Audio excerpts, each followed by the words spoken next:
One and three here being the other life of a dad. This time is going to be the top 10 things to do, or let your kids do, even though they're dangerous. Yes, there's a lot of parents out there that basically limit what their kids should be.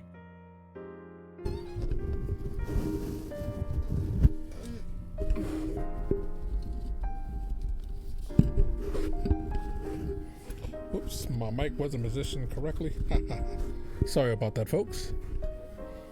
And the music sounds just a bit too loud. Guess it's all right.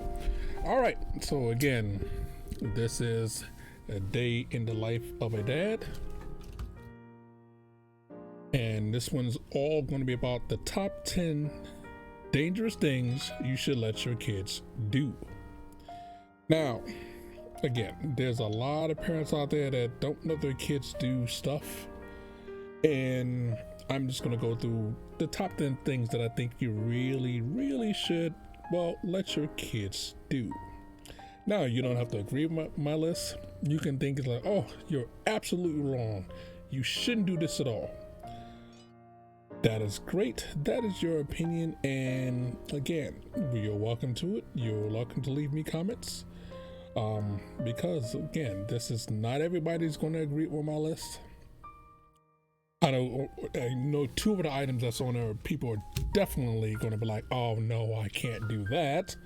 So, I really wanted to, trying to get in a good position here. Wanted to let you guys some things to think about and everything else. Now, my first child, my wife basically pampered and didn't want to let her do anything. She wasn't even able to go outside by herself for the longest time because my wife didn't feel it was safe, even though from where we live at now is considered, it's really a safe neighborhood compared to, again, if you go back to prior episodes, you'll learn about where I lived at in New York City and stuff like that, and how hard it actually was to actually deal with and be, a child in that city. So I'm going to open up my little podcast thing. I always like to show the kids and everything else of that. So, and of course the wife. So these are going to be the things that I think are amazing that should be done. But again, some parents might think that, that's not really a good idea. Okay. The number one thing should be let your kids go outside alone. Yes. If you live in a dangerous neighborhood, things like that. If you live in an area that's, you think, okay, it's not going to be safe, anything else like that, you still should let your kids go outside alone. Now, there's a reason behind this, okay? Your kids have to be able to be self-sufficient. They have to be able to know what's going on. They have to be able to live. They have to be able to operate in any environment. If you shelter that kid to the point where they don't feel that they can go outside or go places safely, well, they'll never go anywhere. They'll be afraid of their own shadow. So you really have to think about this. Now, again,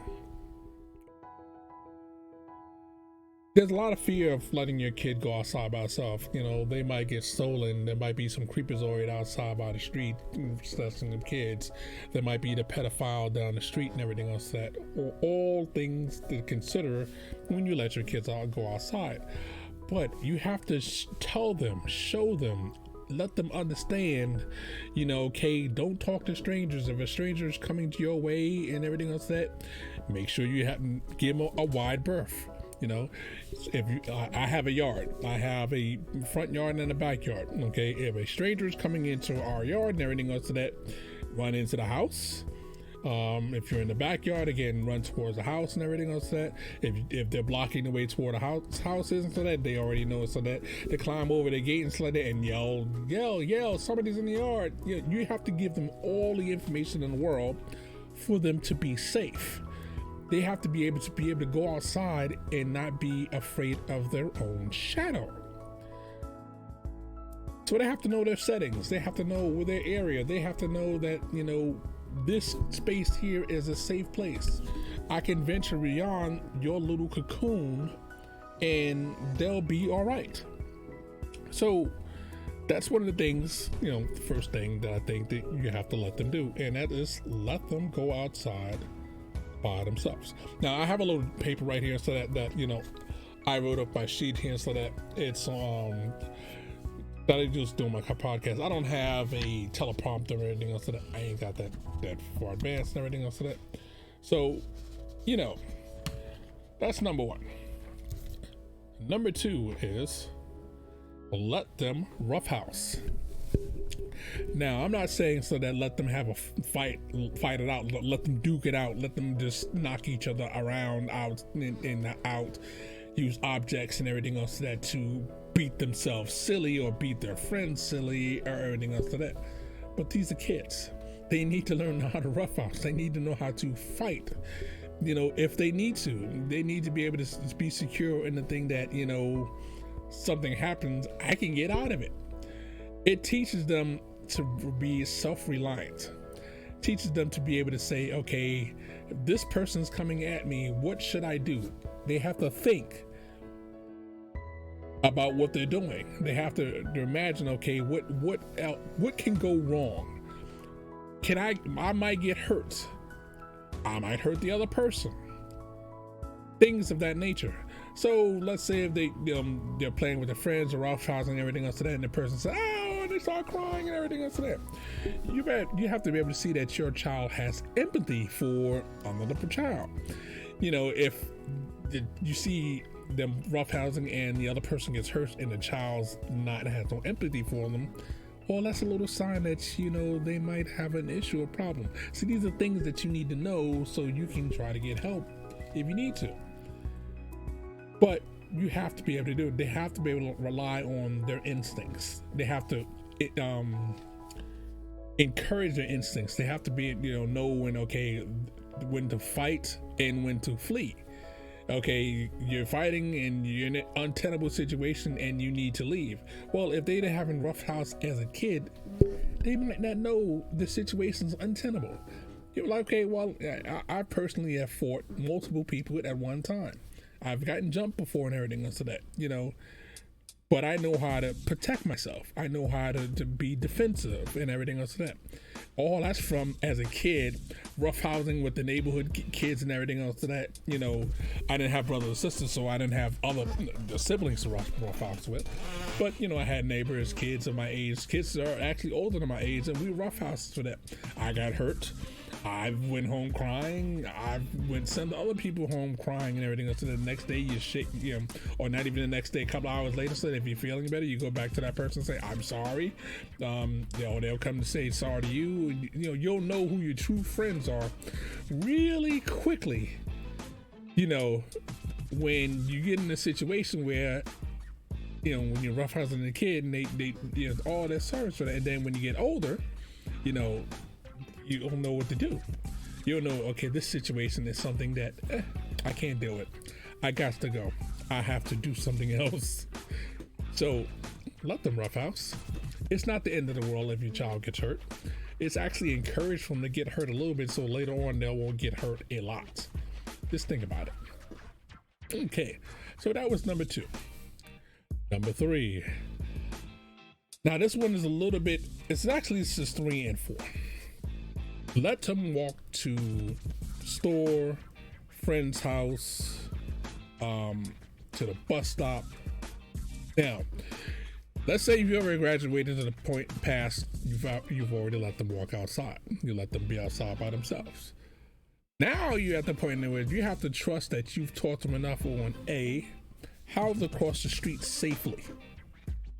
You know, the crosswalks. You know, when you're at the crosswalk, look both ways. You know, again, you might be in an area that has traffic lights and traffic signals, and it has the thing that says you can walk. You still should have the same rules, okay? Even though it says walk, you know, you just want to scan both ways to make sure that you're doing it safely. If you going to the store, some stores are actually you have to cross multiple streets. So you want to be able to be sure that they can actually cross multiple streets and be safe. If they're going down to a friend's house, again, they should know the rules of, okay, you walk on a sidewalk. If you have a sidewalk, again, some places don't have a sidewalk. Be reticent of the things around you, so that way so that, okay, stranger coming, I don't know this person from the neighborhood. You be able to get safely out of the way. You can go around a long way to get to your friend's house. And if they're following you and everything else, so that you know what to do to get back home, or go to a neighbor's house that and select and say, okay, this stranger's in the neighborhood. You have to be able to do this, because unless you are taking your kid to school every day via vehicle, by car, or you walking them every day back and forth from school and everything else like that, they will be going to school by themselves. I lived in New York City. The nearest school close to me where I actually lived at was 2 blocks away. Meaning that I would have to cross the street, a busy street at that, and a lot of people in New York, so you can't avoid being in the street to go to school. Now, technically speaking, I never actually went to school by my own neighborhood. I actually went to school downtown near where my mother's job was. So I literally had to cross a busy street, get on the city bus. Now, again, not the bus that you would use to go to the private buses like the Volusia County bus system where we live in, so that takes your kid to school and back home and drops them off the bus stop. No, I had it where you literally had to get on a city bus, travel downtown by city bus, get off at the right stop, get off the bus, cross the busy street, walk down a long street, and then cross another busy street to get to school. So these are things you have to look at. As a parent, you have to be able to think and say that, okay, if you have a job, you're working, you're not going to be able to actually pick them up every day. Now, you might have a neighbor down the street and everything else that's picking up their kid and everything else at the same time, and they can walk with their kid and their parents for everything else like that. But let's say if one day that kid is sick and that parent's sick and they're not coming to get that kid and everything else like that. Your kid has to be self-reliant, self-sufficient enough to be able to walk from the bus stop back to the house. Again, assuming it's to the bus stop. Now, some places, if your school is close enough, you don't get to take the bus. You have to walk. Now, in Florida, you can walk to school and it's literally dark outside, like it's night. It's early in the morning. It's still dark. It hasn't became light yet, and you have to sit there and walk to school. So if you didn't develop these, let them walk to the friend's house, store, things like that early, so they can be secure enough to do it. It's like that. How are they supposed to be able to do it when they later on, when they literally have to do it to get back and forth to school?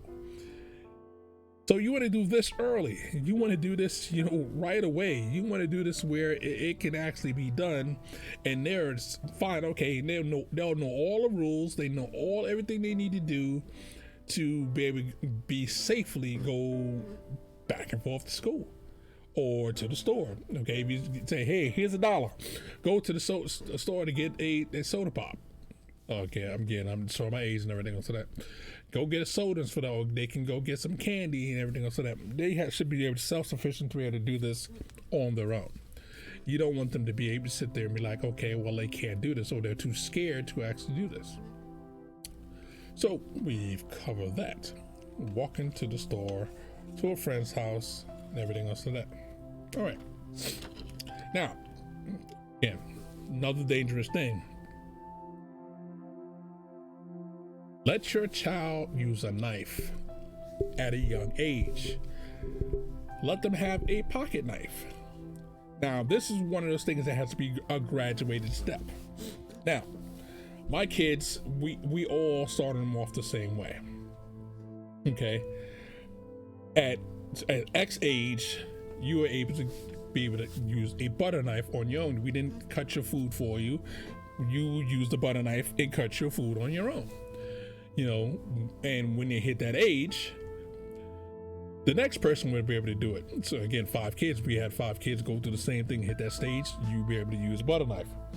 You know, once we felt comfortable after that you can use a butter knife and everything else that, you know, then from there where it's like, okay, you know, most kids have the safety scissors and everything else that, so they can't cut themselves. No, you can use that crap in school because it's required in nursery school, preschool, and everything else that. Here we didn't use those. We use scissors. Not safety scissors, but regular scissors. Scissors that if you're not careful what you're doing, you can stab your leg, your hand, whatever with it. So we had to teach them how to actually hold the scissors correctly when they walk. And again, walk, don't run, don't sprint, don't horse around, don't lollygag. These are all the rules that you had to go through, again, because you learned originally with the butter knife. Those rules still applied. Then from there you graduated to scissors. Again, real scissors. Then after that point you get a certain years for that. Then from there you was able to get a real knife that you can actually really cut, you know, your meat with and everything else, and not be sawing with the butter knife forever and a day to cut your meat. You can actually cut the meat simply and everything else. So that, again, there's a ritual, there's steps.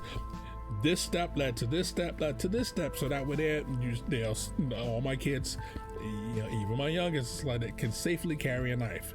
Can safely carry a scissors. Now, when at a certain age, my oldest kid went out and bought herself, and I went with her. We went right down to Buck's gun shop down the street so that for her to buy her own knife. She picked out the pocket knife that she wanted. So again, when she's outside by herself, since she's older and she's going places, she had something to protect herself with. Now, people are like, okay, well, no, you're not supposed to get a knife for your child on that. They might cut themselves, or they might cut somebody else. I'm sorry. I have the feeling that, you know, if you've taught them everything that they need to know, they will be able to use it correctly and don't endanger other people and don't endanger themselves. That's the reason why these are steps that they need to do at a young age, so that way by the time they're old enough so that they can be able to do the step. So my oldest girl has a knife. My oldest son has his own pocket knife. My middle girl has quite a few pocket knives and everything else to that, and actually hers and my youngest son, their knives are actually multi-tools. They have a multi-tool just like I have, so that, you know, with the pliers, the scissors, the corkscrew thing and everything else to that, because they were old enough, they're wise enough, and I can responsibly say they're not going to cut themselves with these items. They're able to handle sharp things. They're not going to be afraid of, okay, well, if someone pulls a knife on them, they'll know, okay, well, you bought a knife. You know, first thing is to try to escape if you can. But you also have a knife of your own to deal with the situation if you literally have to. We would always encourage them not to. Escape is always the first option. To run away, to again find a neighbor that you know, but sometimes that's not an option. Sometimes again you got to be afraid of, okay, somebody snatches them in the street, so that they have a way to protect themselves. That's just my feeling on it. Now again, you know, you can't babysit them forever. You have to let them out the house. As you see in the picture right in front of you, so that my daughter's actually on her quad riding around. You see her right now, she has her welding helmet on for that. So, you know, my kids are, you know, some of them are really well rounded because they're like me. They are used to being tools. You see my son here is riding a horse, you know. So we're going to go into the next item right here coming up, and that is making fire. Now on the screen right now, you'll at least flash for a second, excuse me, can't talk, it happens. Most kids have a fascination with fire. If you don't quench that fascination with fire, you always see a kid, or you always hear on the news, or you'll hear something that a kid has started a fire in their house. Why? Because they didn't know, they had some matches, light something up, and the fire got out of control because, you know, they didn't know what to do. Fire is something that's basic human nature that everybody should know about and use. There's dangers associated with fire. Okay, you can get burned, you can burn other people, you can burn your house down and everything else like that. So I've literally taught each one of them the value of making a fire, how to use a match, how if we've had a grease fire, because again, you have to teach them every stage. I have some of my, actually all of my kids cook, excuse me, not some of them, all of my kids cook. They cook on the stove. So again, my youngest child today, when she wants to go inside and make her some eggs and everything, so that I want her to be able to go inside and make her eggs, you know, but I also don't want my house to be burnt down either. So, you know, I've taught them so that what happens with a grease fire. Now it was happened to be cooking one time and the fire shot up because I was using the wok, and the fire shot up, and so then when I squirted oil inside of it, instead of using a squirt bottle, use oil. The fire shot up. My oldest child almost literally had a meltdown. It's like, the fire, Dad, is all the way to the ceiling. It wasn't all the way to the ceiling, but to her, it felt like it was the ceiling, because she was a little, like I said, my first child was more sheltered about the stuff that she learned, because my wife didn't wanted her to be sheltered. And I'm like, okay, you can't really shelter them and everything else like that. So my other child, the same situation that has happened to them, the fire has raised out of control for a second because something spilled some wrong way and everything else like that. They already know. We have inside the kitchen fire extinguisher. We have inside of there baking soda, you know, to throw on it so that to put the fire out of it. It's a grease fire and everything else like that. We do have the fire extinguisher that does grease fires, and we have one for electrical and everything like that. So it's an electrical fire. So if you show them how to deal with fire, how to put it out, how to use it safely and everything else like that, there's no danger. You've taken the mystery out of fire. There's no mystery anymore. Like I said, my sons have helped me doing barbecue. My daughters have helped me done barbecue. I haven't done barbecue in a while, so that with the grill, so that, but we've actually done an open pit fire and everything, so that, you know. So if you teach them about fire, there's no mystery to it. It makes it easy. They'll know how to use fire to survive. You know, if they're out in this camping somewhere and they get lost and it's a cold night, they would know how to put the rocks around the thing, so that use a flint or matches if they have them, especially if we're going camping, so they always make sure that they have their own set of matches on them, so they would be able to start a fire for the, and then, you know, to locate them and everything else like that. So again, fire, dangerous thing, but something that you should teach your kids how to use. Okay, so let's go on to the next dangerous thing that they should learn to do, and that is let them climb on high things. As you're seeing right now, my daughter's actually on a chair thing. We are at Moabs, which basically is a museum in Daytona Beach, so that, and it lets them pull on the rope. That rope takes them higher and higher and higher until they are basically twice as high as I am, and I'm 6'2", so it takes them up to approximately, you know, 12 feet up in the air. Every one of my kids, except for my youngest daughter, has been on the roof of this house. Every last one has climbed up the ladder Again, they get on the ladder, I'm right behind them, and take a step, baby. Okay, I'm right behind you. I'd step up behind him, take a step. Dad, I'm scared. I am right here. You're not gonna fall. I am right here to catch you. You'll be fine. And they've climbed up some ladder, and I did it. Now the problem is I actually have my daughter, when I leave the ladders about my oldest daughter, I've left the ladders around the side of my house because I have repairs to do to the house and everything. So and she have gotten up there, you know, sitting on top of the flat roof and then get on top of the slope roof and sit there and just chill and watch the neighborhood. And then I'm like, okay, well, where's she at? She's outside. Well, where's outside? I don't see it. I don't see it in the front yard. I don't see it in the backyard. Then she come around and said, oh, Daddy, I was on the roof. Again, all of them have been on the roof. All of them have climbed trees.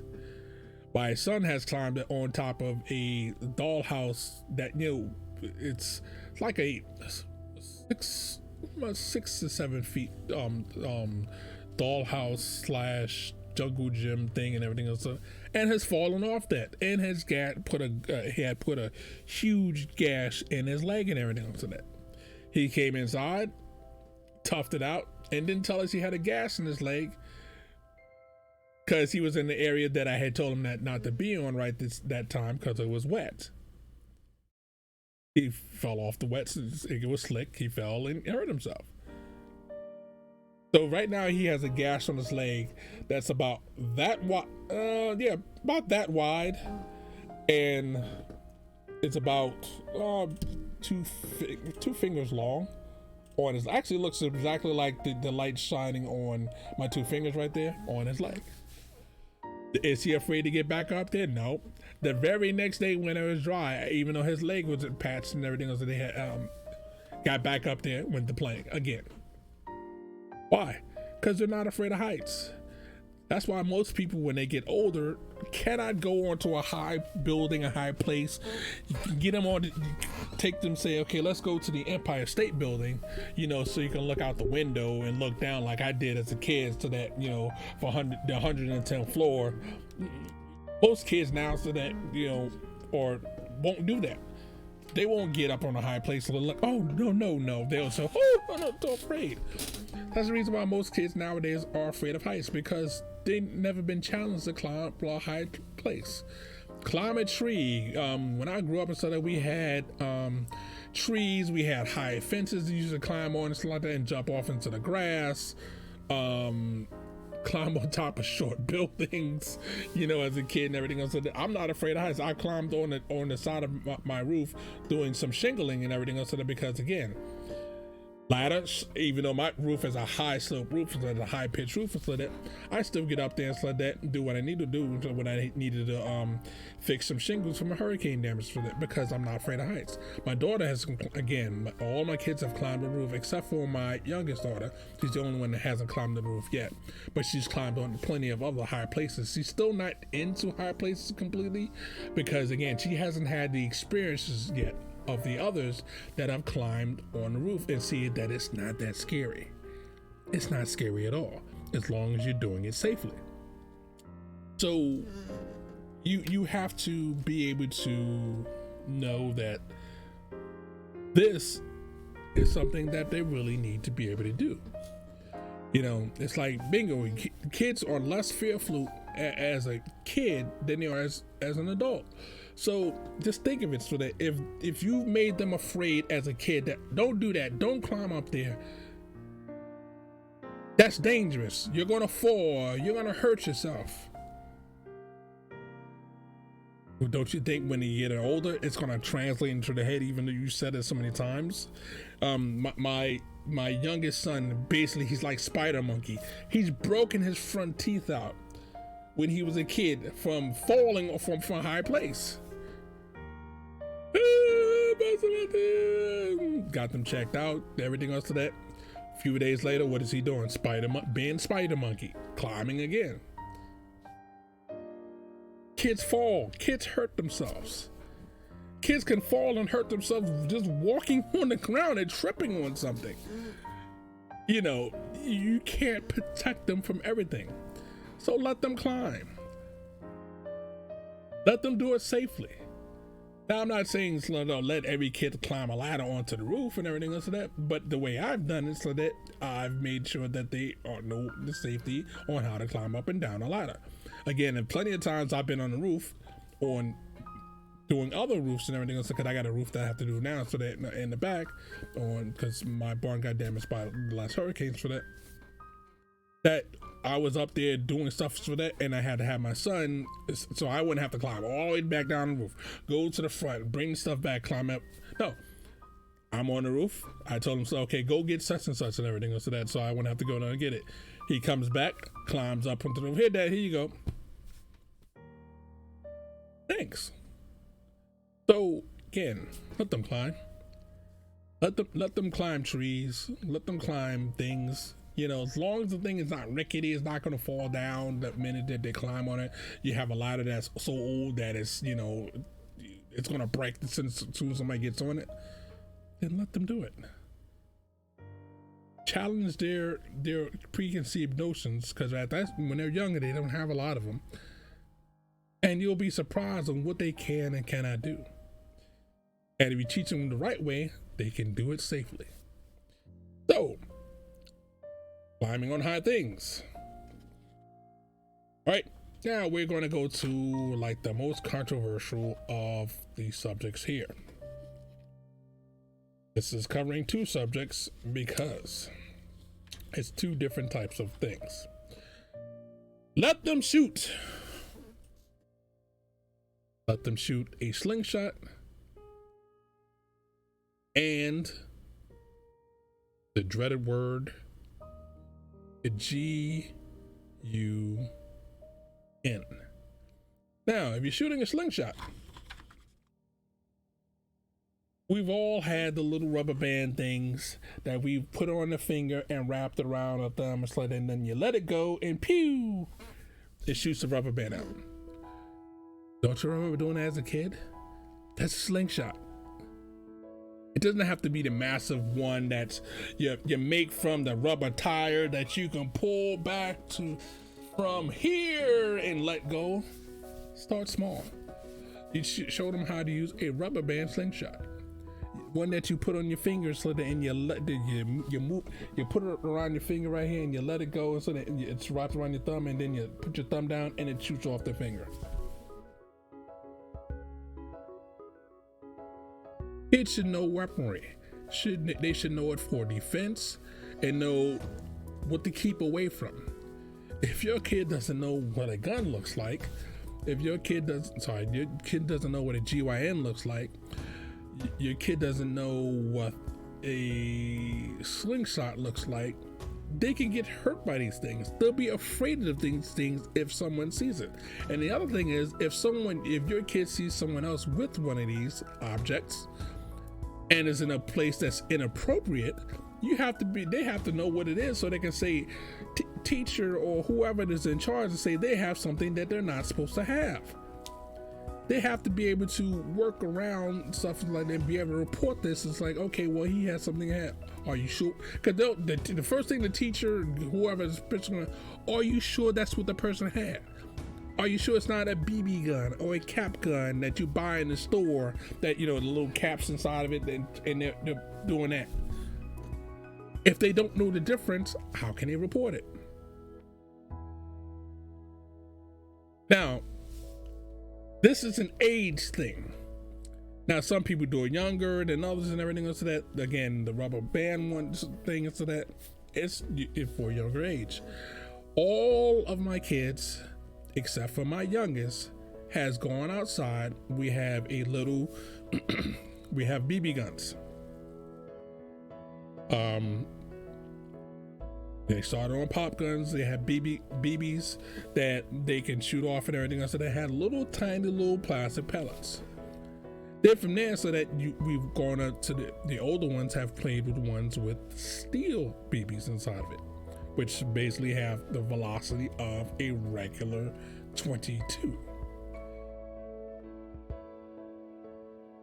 they should be able to know that these are not toys. These are not playthings. These are not things that you ever want to point at anyone else in anger, anyone else just playing, any reason at all except for during target practice.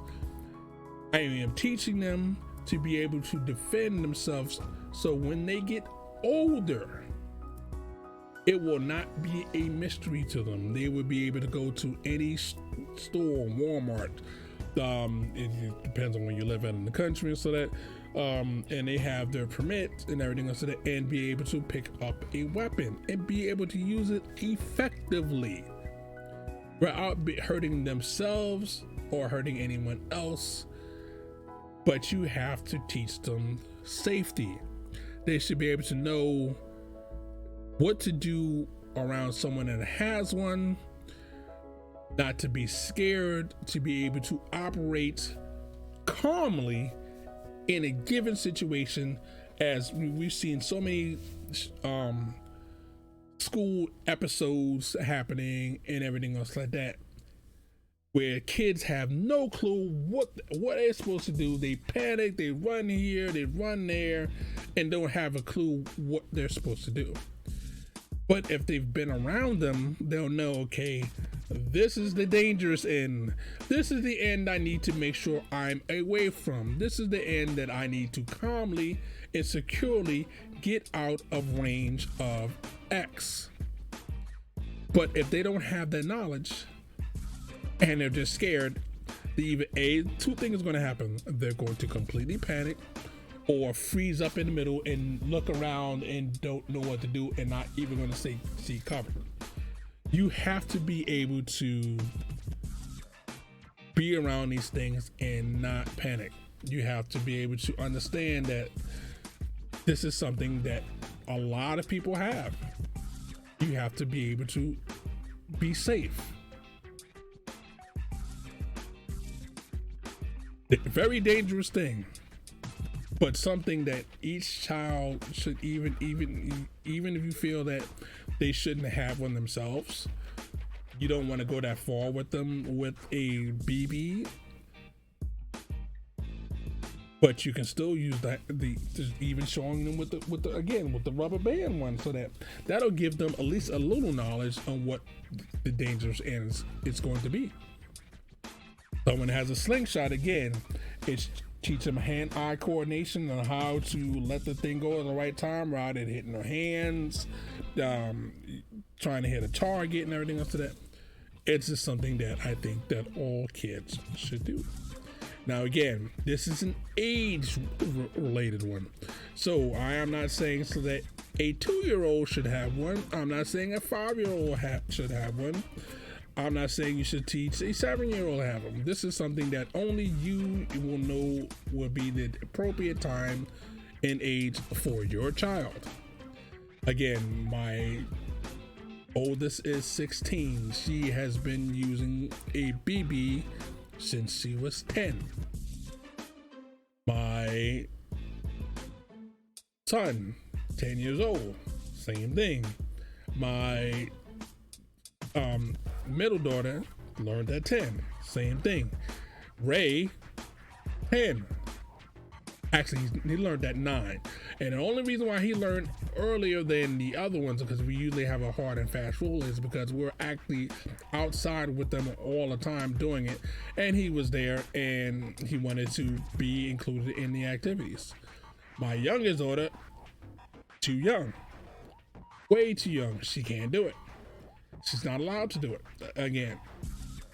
Now, she has her slingshot things that we bought at Walmart that light up, that so they can be included in the fun of using a slingshot and everything else, because it's looks like a little rocket that you pull it, it flies up in the air and then swirls back down like a helicopter comes down. Again, slingshot. And we teach us like that. Don't point it toward the person and everything else like that, because again, that is a weapon that can hurt somebody. This one is made for you to shoot up in the air, because it shoots up in the air and comes down like a helicopter. That's what that. So, you know, you see in the pictures and everything else to that my kids use knives and everything else to that. Again, just like I said earlier, Weapons are a thing that not a lot of parents want to be able to deal with, don't want to show your kids and everything else like that, but I want mine to be prepared. Now, your miles may vary. Your child might not be able to, don't have the mindset to do some of these things. That's fine. But I'm just telling you what I think what should happen. Okay, and the last one on the list is drive a car. Yes, I know. Here we go. I told you the last two were going to be out there, so that. Now, I'm not telling you to give the keys to little Timmy and say, have at it, Timmy. Here's the keys. Go out to the car, have fun, and drive on the street. Because again, I know I'm going to get a comment. It's like, you said I can let them drive. No. I'm talking about the first drive when you're a kid and you're sitting on your dad's lap or your mom's lap or your cousins or your uncle or your grandparent in my case lap, and they're sitting there, basically they're controlling the gas. You're in a parking lot. In my case, my grandfather, so that won't work at a Shell station, and he put me on his lap and everything else today, and we drove around the Shell station. I was able to turn the wheel and everything else today. Of course, he's right there to make sure I'm not hitting anything, but it was the funnest thing in the world that I'm turning the wheel. I'm driving. I'm having a ball. Thanks, Granddad. It's like one of the first experiences that I had in the car. My dad, we never got along so that because he was a Rolling Stone, so therefore he was unreliable. He was never around or anything like that. But one of the funnest experience I've ever had with my dad is driving. He was driving an 18-wheeler, and again, now he's not like my granddad. We're driving in a controlled parking lot. We're actually driving down the road, even though not at any real speed and everything goes to that.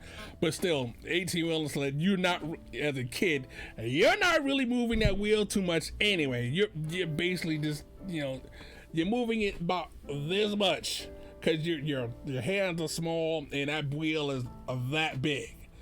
But you're having a ball because you're actually something with power. And of course, he would press on the gasoline. You'd hear the engines, roar and everything else. So that you feel like all the power behind you for them, but you're not really going that fast. He didn't even make it out of second gear and stuff like that. But still, the sound, the hearing, the vibration, the feel of actually driving a vehicle.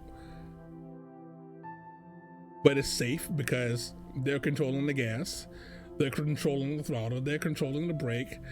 Their hands are so close to the wheel that even though you're sitting there moving it, their hands are right next on both sides to actually catch the wheel and anything else like that to happen. So driving a car is something that they should be able to do. Again, these memories that your kid is always going to remember. My daughter, I remember when we first got. I had a Volvo of a 240 DL wagon, and I traded in I was going to trade in my Volvo 240 DL wagon, and it just happened to come up that a Ford Windstar came available and we had the money to purchase the Windstar. So while we're waiting on the person, because we went over to Sanford to get the Windstar and everything else, and to look at, to look at it, to see if we're actually going to buy it and everything else. And while we're waiting in the parking lot, this is a big parking lot. No one's there and everything else. So we're just waiting. And I'm like, well, come on, girl, get in my lap so we can drive around the parking lot. Now again, we're going 5 miles an hour. Maybe if we hit 10, I'd be thing. And we're going that, and she's turning the wheel, and you can feel the car move like this.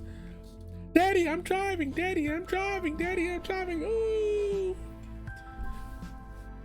That memory that she still has to this day, so that she gets a kick out of it when she thinks about it for that. And the memory I have of that day, so that you can't buy those memories. Those are memories that you have, because it's like, I remember the first day, just like the day she came home and everything else of that, day she first stepped in the door. These memories are there. These memories are going to be the greatest time in your life and everything to that. Then later on, it's like that, you're going to have to drive or him to drive for real. Meaning that you'll have to be in the passenger seat when they get older, and they have to start the car and actually drive, and your head's gonna be jerking back and forth from them hitting the brake and the gas. Still a memory that I can't wait to have, because my daughter's at the age that she could have already had this happen, but she's just not there yet. But I already know my middle daughter, Sugar, it's like that. Oh, she's gonna be there. She's there now because again, she drives around on her ATV on the road, going up and down the thing. It's like that 15 to 20 miles per hour. So that scares the crap out of my wife. It's like that because she's like, come. Now, don't say I'm not going to say that she hasn't scared me one time, because again, she shot out of the parking lot of one section she didn't look completely. She said, I seen him. It's like that. I knew I could make it, but still, it was way closer of a call than I would wanted to have. So I told him, it's like, the next time you cannot do that, so that you have to merge in the traffic like everybody. But that is not as fun that way. I don't care if you've seen the car coming or not. That car might not have seen you, and he might have accelerated or anything else like that. So again, these are stuff you have to, let them do. It's dangerous. The world is a dangerous and cold, hard place, but you can make it less dangerous by taking the steps necessary to teach your child that it's okay. You'll be fine. You will live. You might break a bone or a limb because, stuff happens. The funniest thing, I didn't start breaking bones until I actually turned 21. I broke my thumb and I didn't know it was broken. Then at last year, I broke my middle finger. Didn't know it was broke either, so that I was still able to do like this and move it and everything else, so that until the next day it's you can still tell it's broken right now because I cannot do certain things when if I press my fingers together, the curve is wrong inside of it. Again, stuff happens. The world is hard. Things go wrong. Again, you can trip going down the stairs. Don't let, I'm not saying let them do the most dumbest things in the world or the most dangerous in the world. I'm not going to say tomorrow, hey, do you want to go skydiving, my little girl or my little boy? You're not going to say, hey, Timmy, let's go skydiving tomorrow. That's not what you really want to do. But you want to prepare them for when they get older, so they can operate in the world of today comfortably. So, hopefully you enjoyed this Life of a Dad series. Again, this was the top 10 dangerous things you should let your kid do. You don't have to agree with the list. You can put in the comments and say, oh, no. This is not something I'll do. Now, again, this is not for kids. This series is for parents. If you're a kid watching and everything else like that, just letting you know, this is not for you. Don't say so that, hey, daddy, hey, mommy, he said I can do this, because they're your parent. They can say no, and that's the end of it. Well, hope everybody has a blessed day. Walk out, have fun, and of course, we will catch you on the next one.